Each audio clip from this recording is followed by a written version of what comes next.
I'm Kiko as always. My buddy Eddie. Eddie, say what's up. Hey, so we're just gonna look at this, bro. We got someone very interesting here today. Who is that? Is that you? This is somebody that I've known, but I guess I really didn't truly know. Oh, I knew all that shit. Okay, So, cause we're, Welcome. We want to welcome Tony Guerra, friend of mine for almost 30 years. Somebody that was the cool guy in high school. He's a little bit older, but way better looking. Tony, how are you doing, bud? pretty good. I'm ready. Let everybody know into that camera who you are and where you're from. Tony Guerra, Miami native, born and raised, 305. And I just love being here, and I'm here to give back to all you guys and whoever's watching and just make this a show. Tony, besides obviously us knowing each other, let people know what you do. Well, right now, I know you're part of a trifecta. Yeah, he knows a lot of things. That's what I'm saying. I want people to know. Part of a trifecta of three brothers. it's a really good question. I always tell everybody, I was always pigeonholed as Tony, the guy that went to Columbus, the soccer player in college, and then Nightlife. I was part of that era in the mid '90s. Yeah, we grew up going to his parties. Yeah, part of the nightlife scene, and my life took many roads and journeys, and career-wise, I've done a lot, and to where we are today with Breakwater and working alongside my brothers and everything we do. But recently, I was asked the same question, and I think now that I'm older and I think I'm maturing, I'm starting to learn that I'm not what I do for a living, but I'm more about what the kind of life I live outside of work. We're not our jobs. Yeah. And I'm now that I'm 53 right now as we're speaking today. I've learned, through parenting and raising my two children and being a dad and getting involved in a lot of philanthropic projects. Now I'm really fortunate to be now on the board of directors for Coral Gables Chamber. And, I've always loved community. I'm learning that it's not what you do at work. It's everything you do. Yeah. It's your personal life, your home life, what you do outside of work, what you do within your four walls that I think define you as a person. But in business, if you really ask me what I do for the company, I'm more, I'm the face of the company, for our customer base, but I really do the community relations. I really focus on the marketing side, not just working alongside our team and driving traffic, but how our business impacts the community, the kind of events we do, the kind of people we bring in, the charity events, the company events, the corporate events. It's really getting out there in the community and being more than what people see. Yes, we make money selling food and beverage, but it's more than that. I really believe that, we've built venues that bring community together. True. I said that in that one time that we were talking at the Billboard with Kiko. I said, look, the dining table is a sacred space. And I said the same way a dining table, when we all were brought up, your parents say, oh, we're going to have dinner together as a family, Yeah. And I go, the table brings family together, but in hospitality, restaurants and tables that are full bring community together. Sure. Because you walk into a restaurant and there's 150 people sat.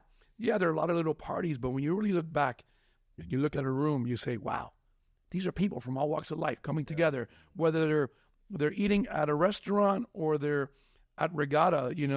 I sit there sometimes, I'm like, wow, there's 1,000 people here together. And just everybody's mingling. Everybody's smiling. Yeah, you're creating a safe space where people just want to have fun, let loose. And but I really like that, and part of my role, I believe, is that community relations and really getting out there and shaking hands, meeting people, building relationships, and that's what I love to do, connecting with people. I was gonna ask you a question. When you're the man, where'd you get that hat? First of all, I got that hat from a very special friend of mine. From my brother Emmy. From my brother. Open there. Yeah. So I look up to you guys from afar. What you guys have been able to do in this city and bring people together is 100% true. You guys have kind of been industry leaders into that aspect. Yeah. However, I know, and it doesn't go unnoticed, that amount of work that goes behind making that successful, right? Oof. Yeah. So what is it like where, yes, you're doing these, you're operating these businesses that you see everyone hanging out, having fun, but you're not technically partaking in that fun. You're facilitating that fun. So you're kind of on the outside looking in. Yeah. But sometimes, trust me, I'm in the middle. Sometimes, hey, there's to control the madness. Hey, listen, sometimes I watch it from a distance, but I'm the one of the brothers in the company that if there's a havoc, and there's someone in the middle. You caused it? I'm in the middle. You know, so anybody out there who knows me, I have no problem sending around the tequila shots and getting the party going, engaging with the people. You know, so, but yeah, I like to be in it. I like to be on the ground. It's kind of, I tell people where, you know, you go to a football game or a basketball game, you know, and you see the owners in the skybox or in their offices. And you see people. I like to be on the court. I like to be on the field. I like to feel it because there's this human connection when you're in the trenches. And, you know, and it's I guess the same thing when in the restaurant industry, when you're, you know, on that line and you're expediting, you're in there with a chef, you know, it's like, it's very organic, you know, you're feeling it, you're feeling the vibration. I like that. I call that having the pulse. You know, like I have the pulse of our businesses, you know, like I know how the employees feel. I know how the clients feel. You kind of always like moving around and you know when things are up and things are down and you know how to inject some type of happiness into it or encouragement into it. Yeah. And you don't want to peel back, you know? Yeah, it's about energy. You know, we've all done it, you know, and many people out there, you can walk into a business or a restaurant or any business and you walk in and you feel it. You know, you like, is this place going to survive or not? Something is missing. So you have to, there's a creative side when you're creating an ambiance or a mood. You have to look at all the elements, whether it's lighting, sounds, are the people moving, what are they doing? I've always loved studying traffic flow. You know, I was really fortunate back in the day. I worked with some designers, and I had 2 times my own nightclub operations where I was able to design it the way I wanted to. And I would always go to the blueprint, and I would say, here's the building, here's the front door, and that's the back door. So, you know, we got to figure out what happens inside those 4 walls, and you study the flow. You know, how do you want people to congregate? Where do you put the DJ booth? Where do you put the bar? Where do you put this? Because there's a flow. And people like to move. They don't want to feel stuck. And then you're designing a venue for that comfort, that flow, but also operationally behind the house for it to be functional. You know, they always think that, wow, let's just fill up this room to make more money. Well, if you can't get to the bar or your bartenders don't have the room to work, they can only serve and make they can only do so much. More people doesn't mean more revenue. You have to make every venue functional. And the worst part about that is you go to an event like that and you struggle to get a drink or it takes for 45 minutes to get to talk shit about it. You're gonna talk shit about it and you ain't going back. It's like a mission. There's so many places to go to. You know, Kiko goes a line of like 10,000 people to get a drink. You gotta you have to have them scattered. Like, you know who did a phenomenal job, and I got to give a shout out to him, and I wasn't expecting it to be like that, which maybe it was my fault, the Seafood Festival on Friday, man. That was very good. The chef showdown that they were a part of, the flow to that was phenomenal. If there was a line, the line went by in 2 minutes. There was, and there was a ton of people in there, good drinks, the way that they organized the vendors and the drink, the way that they had these guys on stage, the showdown going one-on-one, it was very well done. It's where you make. It's part of the experience. You know. So when you're going back, that's you learn that. To answer your question about being in the pulse, because when you're there, you feel it. So a lot. Since I'm there a lot at night and I'm on the ground, I'll with our team, I'll be like, all right, I was there all day Saturday. These are the good things. These are the bad things. This is what we're going to improve on. Direct feedback. I mean, it's we have a really great team, and I think the best. The real success, it's not a one-man show. It's not this isn't a sprint where, I'm doing, a 440. This is a relay race. And the successes in any business, whether it's what we do, what you do, or anybody else, is passing the baton. You have, the first runner, and, and in sync and harmony, you got to pass it to the next runner, to the fourth, the last leg. Next guy up. Yeah, but in its communication, what people don't know, the amount of work that goes into what we do. I mean, we employ a few hundred employees between all the venues, but there's team meetings Monday, there's team meetings Tuesdays, there's manager meetings on Wednesday. We talk about, how the performance was. We look at our stats, we look at our numbers, we review the previous week. We talk about what we have coming this coming week and in the future. And there's planning meetings, operational meetings, logistics meetings.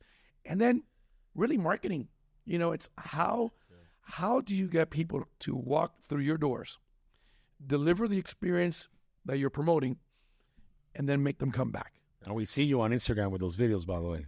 Yes, make them come back. To that point, I have been fortunate enough to be a part of a lot of events that have been relatively successful.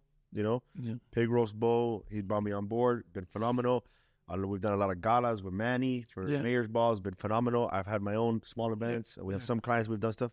However, I've also been on the other side of that, where you put the money, the time, the marketing, the setup, the production to an event, and there's nothing worse to me than going to a place, expecting everything, put all the money, you laid everything out, and the people don't show up. Well, has that ever happened to you? Dive deep into that experience and how you guys adjust from that.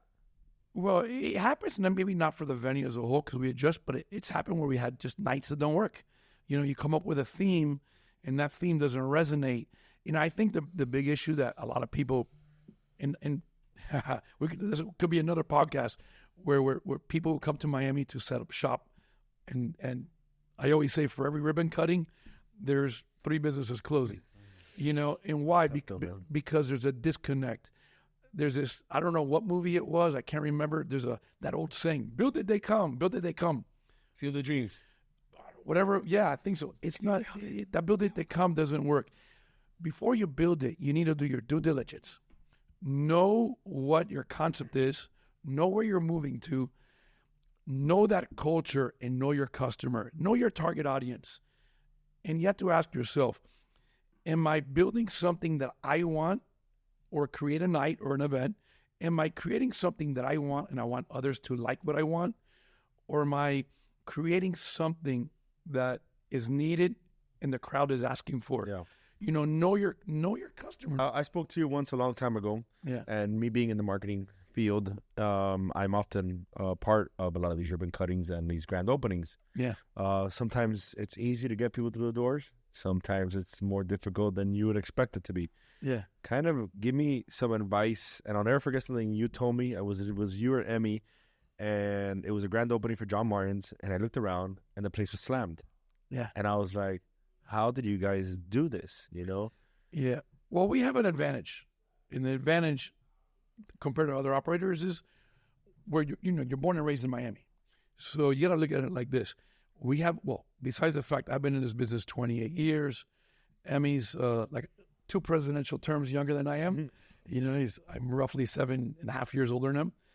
And then we have a lot of history together and people that we align ourselves with. So we have a database and we've built a following for our whole career. So, when you open a business, the first people that come out are your friends and family.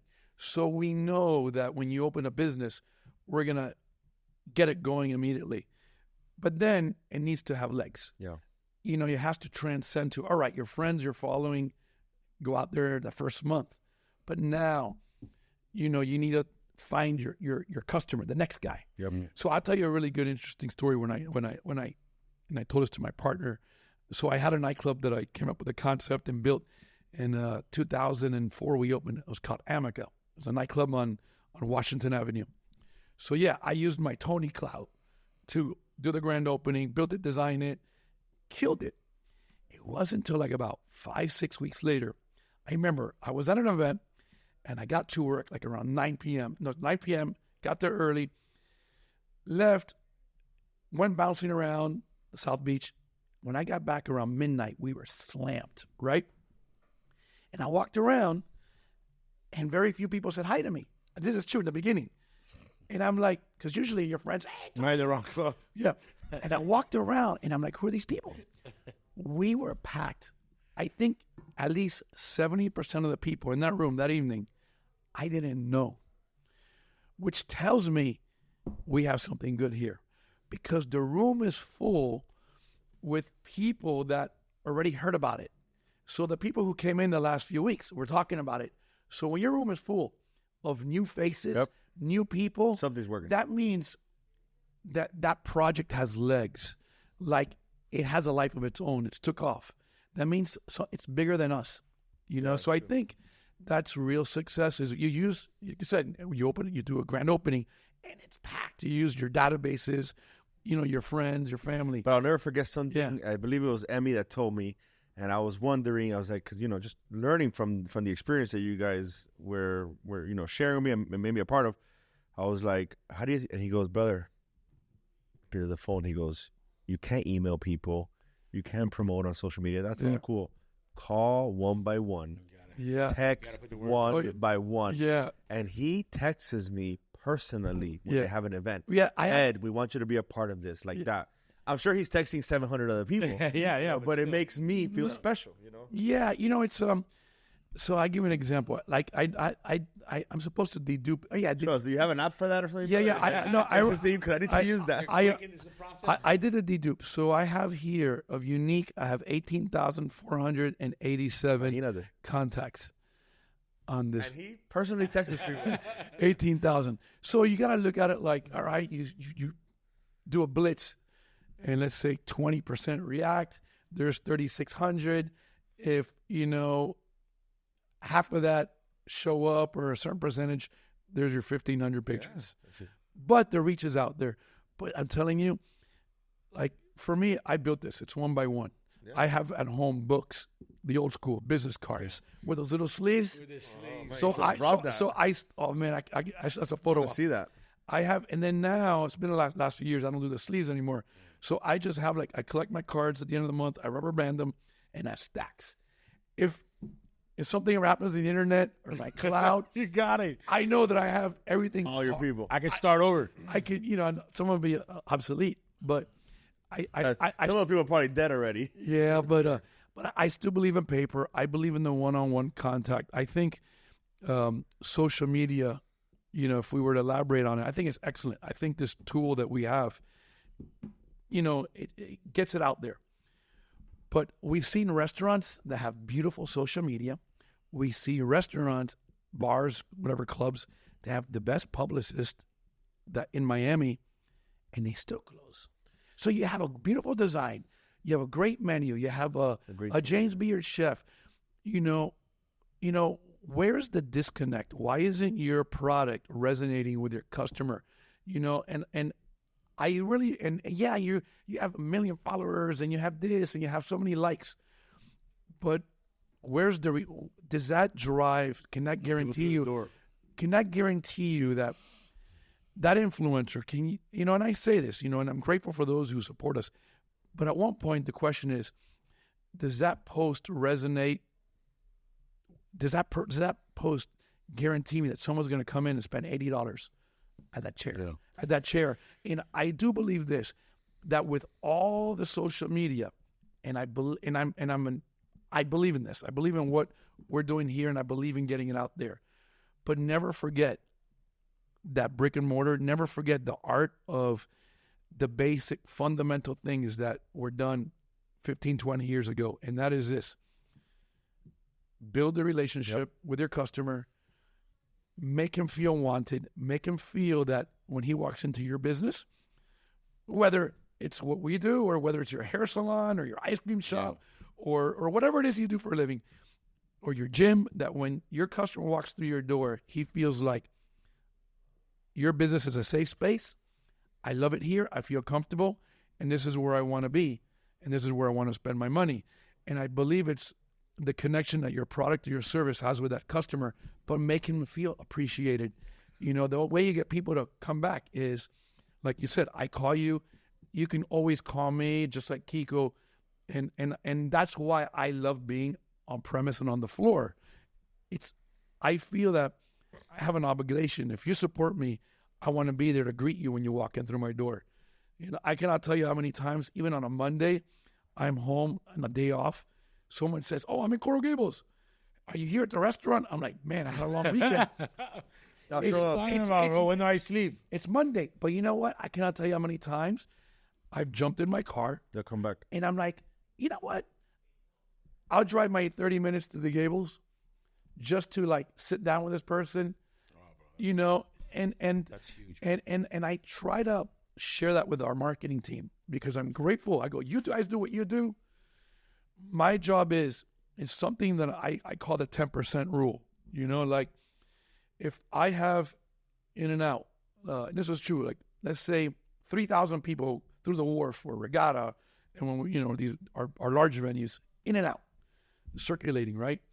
If I can touch 300 people, now it doesn't mean I have the time to talk to 300 people. Yeah. But for me, touching is, I'm walking through it and I get eye contact. Yo, what's up? Yeah. Or sometimes I walk in, I You high acknowledge five. them.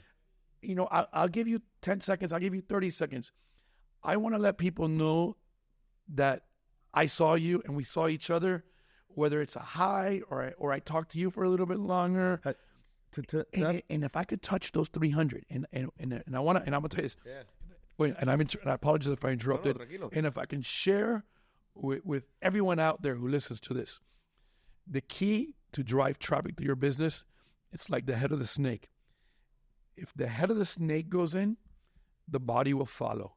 It's like what they tell me in yoga, which, you know, I'm an avid yoga, yogi. What don't you do, Tony? You know, and I learned that in the studio, and I would sit there in the studio. I'm like, oh, that's the same thing with my analogy and my metaphor of the head of the snake. It always tells you, you know, keep your vision, have a focal point to find your balance. You know, if you can attract the head of the snake in your business, it's the most important, because the body is the rest, everybody else. I want to take care of those 10% that bring me the 90, because I know there's people like you, like what I do for other companies and other business. If I go to that business, I'm going to tell 100 people. And you got to make sure that those people that bring you people feel appreciated. So I was going to get to a point. Yeah. Being the owner of multiple venues like that, being a part of that ownership group, comes with kind of like a stature, right?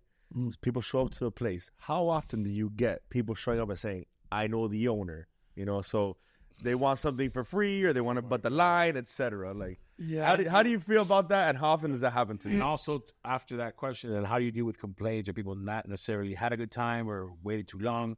Because I know some of the lines are long to get into the wharf and to regatta. So after that, elaborate that as well. Oh, man, that's great. Well, first I want to say, I'm not the owner of Regatta. You know, I'm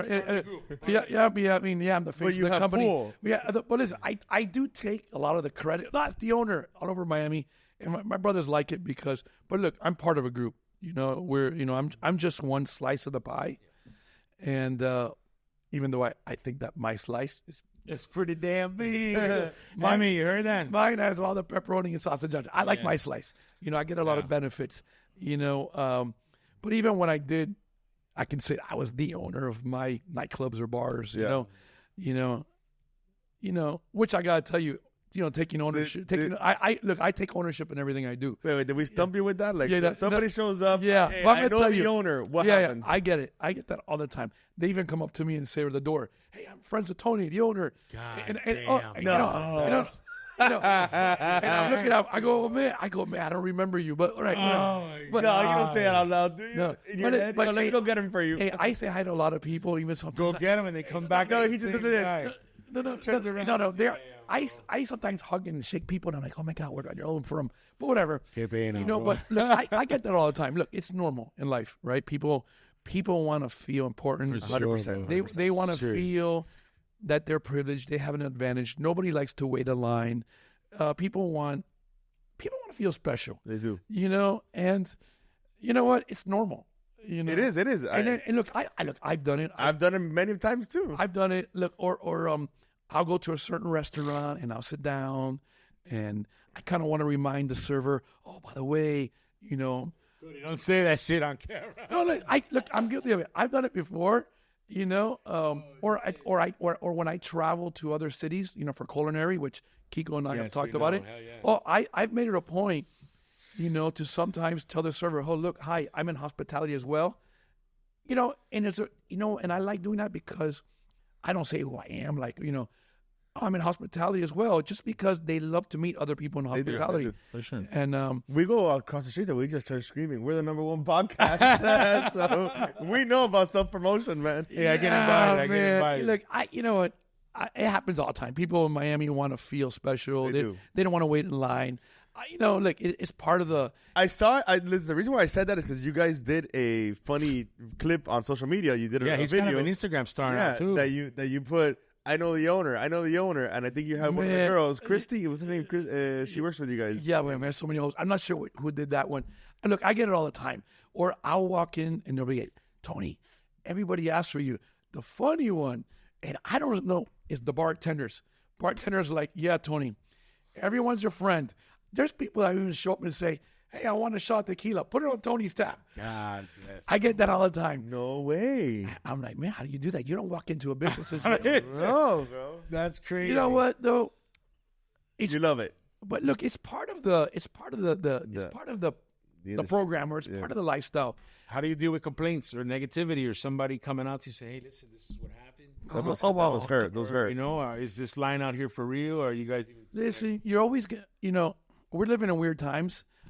I kind of bump heads sometimes, like with my brothers, or man, we should do these kind of policies and these kind of policies. Look, it's really hard. Look, we try to do our best to handhold people. We try our best to give optimal service, treat people great. And you're always going to get complaints. There's always someone who doesn't like something, where it's like, my drink is watered down, or they didn't pour enough vodka in it, or you get stuff, or it's a weak drink, you know, or you're always going to get complaints. You know, you just have to take a breather and just, you know, have some empathy, put yourself in their shoes, and just try to communicate effectively. Do you check up on those things? And say, Yeah, you know, we do, you know, and it's hard. You know, what's hard right now, and I'm 53. What I don't like. He keeps saying 53, but Yeah, because I he can. don't look 53. You know, listen, I come from an era where, like, you inject yourself with youth serum? no, zero. I'm No? against all that crap. You know, Just checking. yeah, but you know, but Youth serum. I didn't say anything else. no. Yeah, but I tell you like what, though, 10 years younger. I come from the generation, and I try to preach this to both my kids who are younger, and they're in this new world. I'm like, listen, if you got a problem, anywhere you're at, ask for an employee, ask for a manager, and say, excuse me, look, I'm having this bad experience, or this happened to me. You know, I respect that. You know why? Because it's giving us an opportunity to make something right.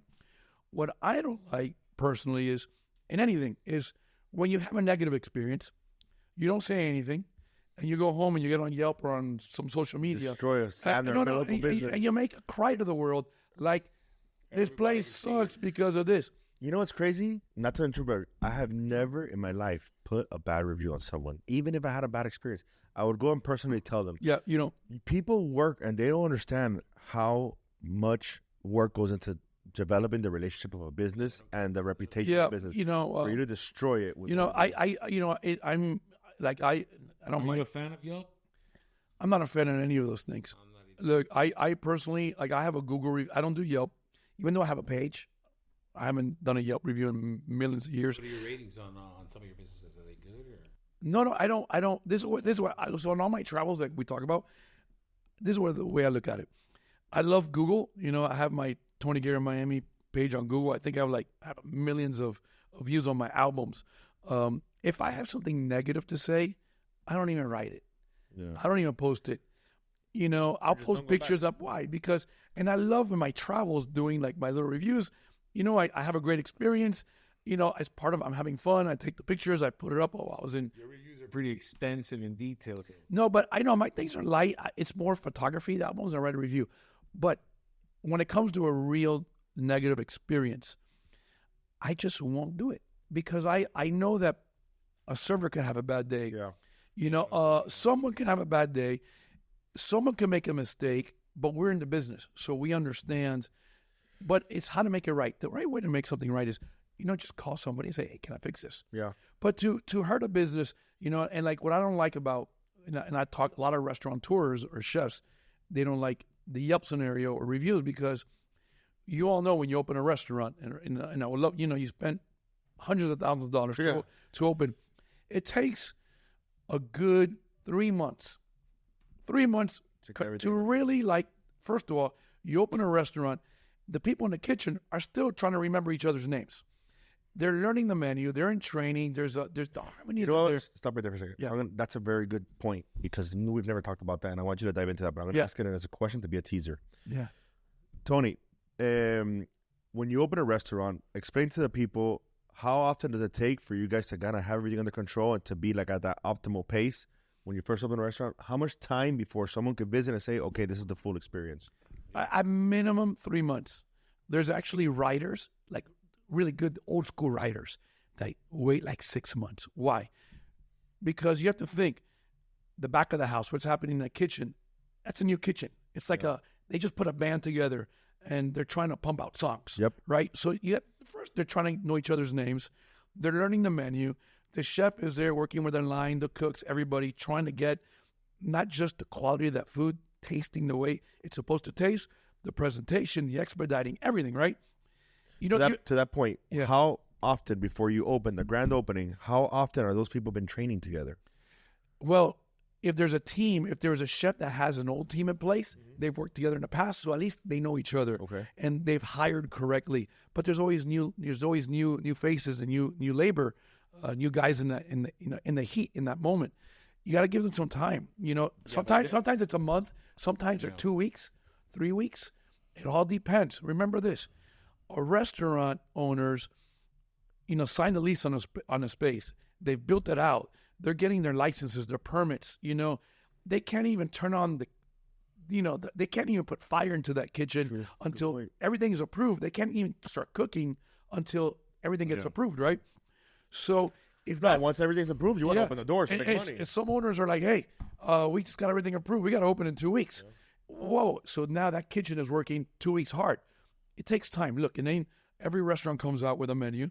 This is our opening menu. And it takes time to really get it right. You can't walk into a restaurant on day 3 and have someone say, oh, the server didn't know the food, or the service was this didn't come out right. It's day 3. So I think customers and the patrons should also be a little empathetic. Yeah. Hey, and I also believe, a server can say, hey, thank you for joining us. This is our 3rd day in operation. We're honored to serve you. We will love your feedback. Hey, give me a little bit of, Yeah. Because a lot of people say, why do I have to wait for your restaurant? You should be ready. What about your drum Correct. runs? Well, they're paying the money. Yeah, so. be a little lighthearted How about is that our responsibility? If you take that aspect. Yeah, make it lighthearted. Hey, And this it's is my different. 3rd day here. I'm honored to serve you. Hey, I'm new here. I'm training. Communicate with your patron so they can be a little bit more forgiving. But you know what? There's little tricks of the trade how you can make it up if something doesn't come out to plan. But it's engagement and just be grateful and thank them for coming and that's it. That's a good point. Talking about grateful, the other day, me and Tony, we sat on a panel at the Coral Gables Chamber of Commerce, and then they made my brother here a honorary member, which I thought was pretty flattering to me to share that moment. You want to talk a little bit about that? I know that was a big honor, and you're kind of the new guy on there now, huh? Yeah, so I'm now on the board of directors, which I'm still learning my role and all the responsibility that's on my shoulder.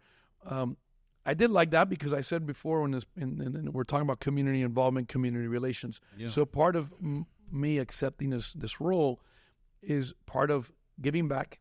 It's part about me getting active in the community of Coral Gables, so it can benefit John Martin's. But what I've learned is my success, is one thing, but I really believe the future and the longevity of my success is codependent on a successful community and the businesses around me. Yeah. Because if we're all successful, that means that we're a vibrant community. There's more people visiting the area. There's more engagement, more interactions. So with that thought process, when I had this opportunity, I'm like, yeah, I'm honored to be on the board of directors for the chamber. And I'm honored to sit in a room with all these influential business leaders and have an opportunity to have a voice and give back. Yep. And then, I'm really the only one in hospitality, and I know that there's a need for representation. Well, what I want to get into. Representation. So yeah, I can be a voice for the other restaurants. Because I know philanthropy is a big thing for you, so that's kind of right down your alley, right? Yeah, and it was great. Look, you reap what you sow. I believe in life, and I'm learning it through trials and tribulations that you get what you give. And you can't ask from others if you're not willing to give what you're also asking for. It's like... Yeah, it's like a giver's gain. Yeah, it's like very simple. I want to sell bottles at our club. An example. Well, if I go visit another nightclub, I also have to be willing to spend and contribute. How can I ask from somebody else what I'm not willing to do myself? But you can apply that to everything in life. You get what you give. So I've learned, hey, if you have an opportunity to step out of your box, step out of your comfort zone, and get involved and help those around you, life is going to always just be giving you open doors, and I believe that wholeheartedly, that I may give to you, but I shouldn't have expectations that I give, I'm going to receive from you. I give here, but I'm receiving from there. Yeah. It's a law of the universe. No, I share that a lot with you. It's I practice that a lot. You also have a quality that I feel like I kind of am similar to you, and you are like a big kid. You're a kid at heart. Yeah. You know? Were you also a model when you were in your 20s? I was not a model. We have those pictures of my man over here. Yeah, He we do was have some a pictures. model. I don't know. Can you elaborate a little bit on your? I had to do it, dog. Man. I had to call him out. True or not? Yeah. Well, hold on, because Tony talks all the damn time. Well, I got Were you? You have to answer my question. Just my questions. Were you a model? When were you a model? And will you ever be a model again? Go. Yeah, I was. So I was playing college soccer. I was fucking. I can curse. Eddie, you have Yeah, those, of you course. Eddie, you have those pictures. I have a picture. No. here. Those are. Please, Lord. No, those are ocean. My Those are producers my, back my then. ocean drive. If you want, I'll send you some. Go ahead. I'll send you the good ones. gotta Yeah, see it. man. Go So so I was really fit, and I was always an athlete when I was young, and whatever. I was in the South Beach heydays in the 1991, You were a Mordillo. 92, and I was down from college, and it was one of those things where you get discovered from an agent. Oh man, you're like, are you a local model here in the beach? I go, no, I'm here on holiday. I'm from Miami, but I'm going to school in Philly. And they're like, oh man, we'd love to take your picture. I'm like, pictures? I was like, I question. I listen, What kind of pictures? What are you gonna do with these pictures? So I did my first photo shoot, and it came out pretty good. And whatever. What did your brothers think about this? They think it's funny. They were a little younger, so they couldn't bust his balls too much. He's the big one. They did like the girls I was dating, though. I'm telling you, Tony, elaborate. How many girlfriends did you have back then? Come on, man. Come on, that was a long time ago. You know what I'm saying? Back then, to get in detail. But how was the rotation at 25, 26-year-old Tony Guerra? In my 20s, it was like mango season. The conveyor belt. It was like mango season. Year long. I'm not gonna hate. Homie looks pretty good on those pictures. No. It was but it was great. It was cool. Did you like it? You enjoyed it? Yeah. Listen, I traveled. I was like one of the. Yeah, right. It must have been. No, I was able to travel. Like it was.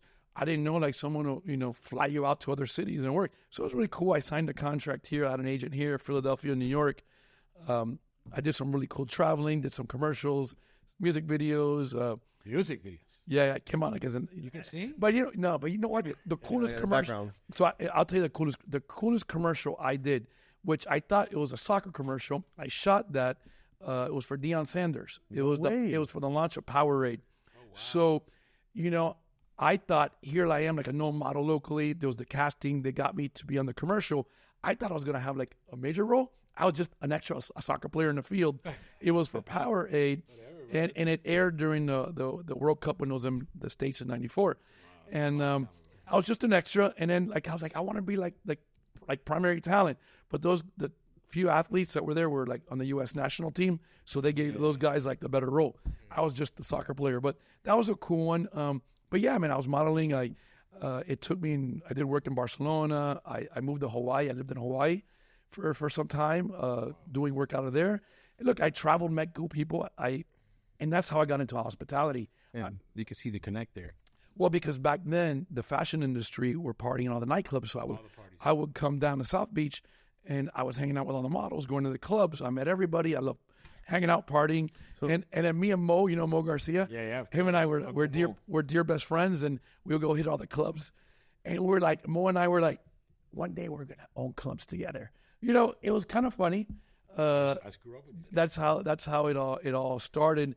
And then I worked for a designer who introduced me to these club owners from Paris, and they were called by Sean Penn was one of the partners, and Mick Hucknall from Simply Red. It was called Bash. Sean Penn, the UFC fighter?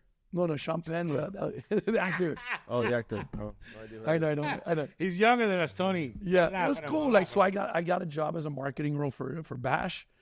And my career took off. Sweet crossover. Yeah, it was from fashion, and I still did some ad campaigns. Like if I had a direct booking, I had a had a contract with a tuxedo, formal wear company. I would do that.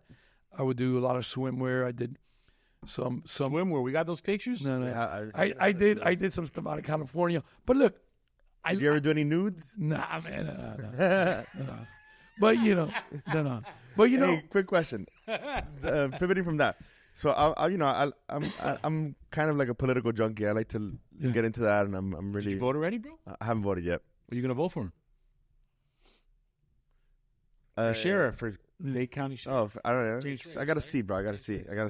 Listen, for you. So you at one point ran for the commissioner's role, yeah, Commissioner of Miami Beach. Miami Beach commissioner. Yeah. Tell me a little bit how that process was, why you decided to do that, and like how'd you. Well, it was really interesting. Back then, it was in 1993. When you lived on the beach every weekend. Yeah, I was a beach resident, lived on the beach. Yeah, it was 93 was it was 93. Yeah, it was 93 I ran for office, but it was in 92 that it was, the beach was going through its time where it was like questioning the hours, the 5 a.m., the rollbacks. There are a lot of things. That was the first at its glory. Yeah, it was a really cool time. And, spring break was starting to boom. Memorial weekend was having its impact. Just traffic was crazy. The Winter Music Conference, the festivals and all that stuff. We went to the first Ultra on the beach. Yeah, so the beach and then it's what we call like the era of like how was it? We'll call it like the condo canyons, like that's like the developers are coming in, Okay. Wanting to start putting high rises. This is 22 years ago. More hotels, more condos. All the clubs were little hotels. Yeah, so it was a time when there was like a growth spurt, and there was everybody had their own special interest, and they were talking about rolling back the hours.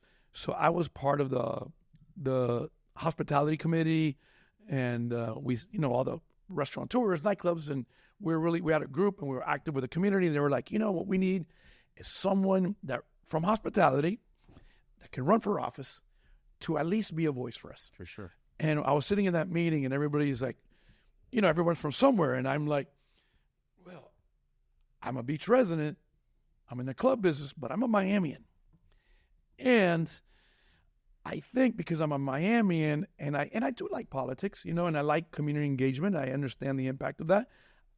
I go, I can run, I guess. Wow. And they all were like, well, if you run, we'll support you, and we'll put our money behind you. Whether I win or lose, which obviously I lost, but that was a really tight race. Everything that all the issues that I was, an advocate of, everything went through. Like, so, things that I was for never happened. The nightlife never rolled back.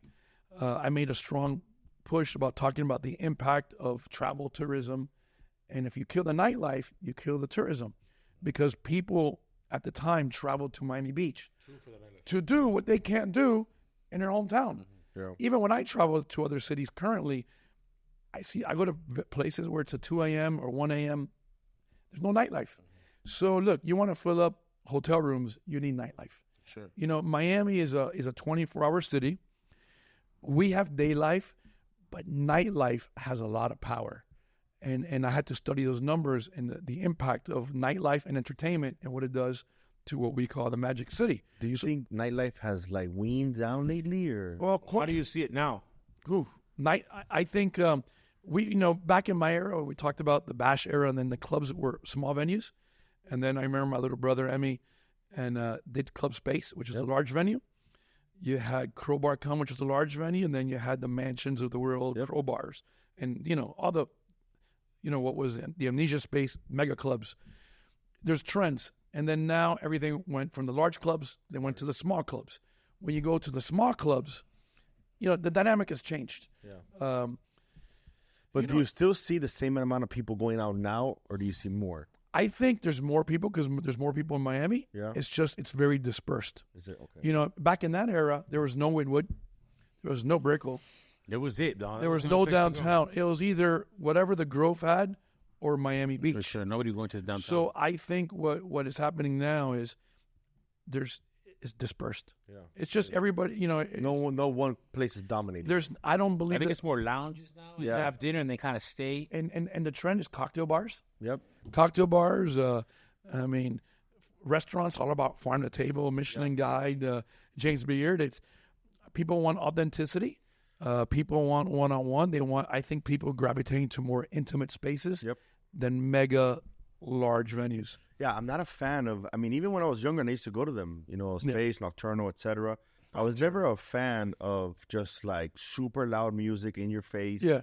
Just jumping in place, and you can't communicate. Yeah, I mean, look, the reason why I think we're successful, at our formula with the regatta and the wharf and all that, one, you see a party, but we're also an event space. Yeah.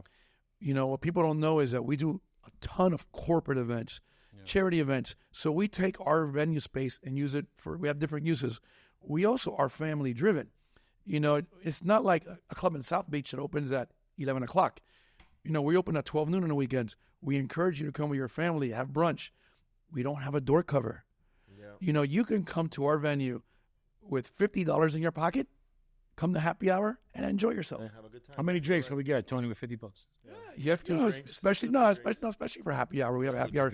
So we're affordable. We're not gouging people. I think we're more welcoming. And then late at night's a party.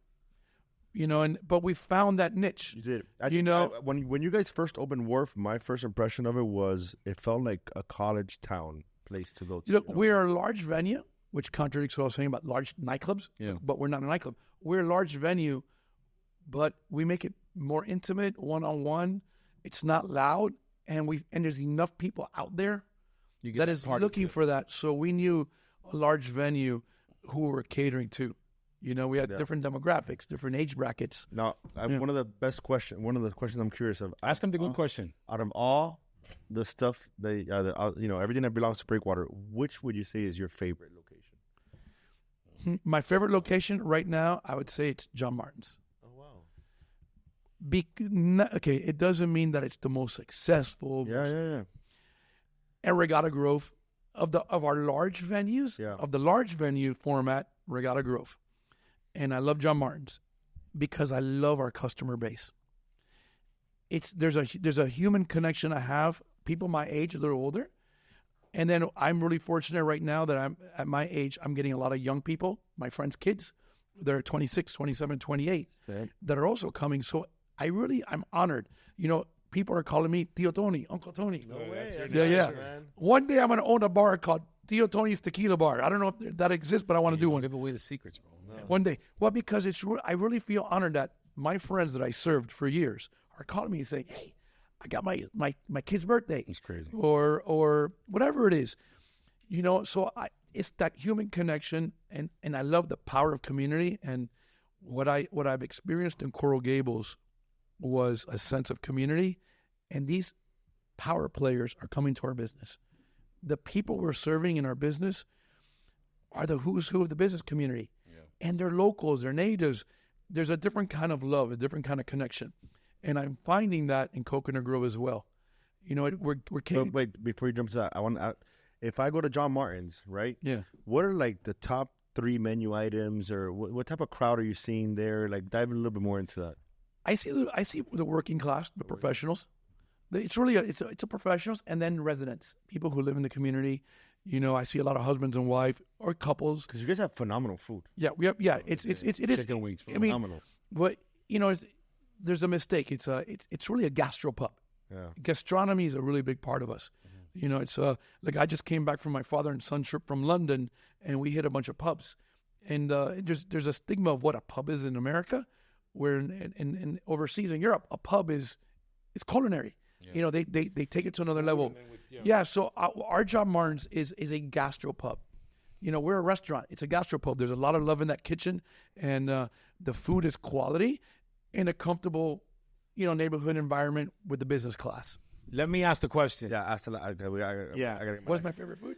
No, we always ask the question to our question. guests. Last question of the pod. Out of all the restaurants in Miami, which are your 3 top restaurants that are your favorite, or that you like to go, or you must go and cannot be any of your locations, and start from 3 from worst to best. Yeah, third to first. Third space. Your number 3 spot. My number 3 spot.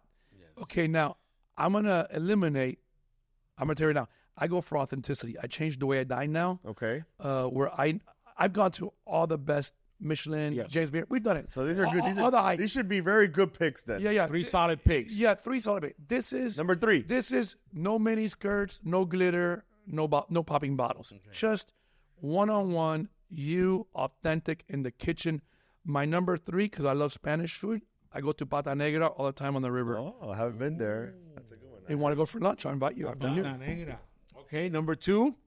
Okay, that I like cafe style. Up where I live by the Upper East Side, I go to a cafe that's just a neighborhood cafe, simple. Cafe Lemoni or Lemoni Cafe.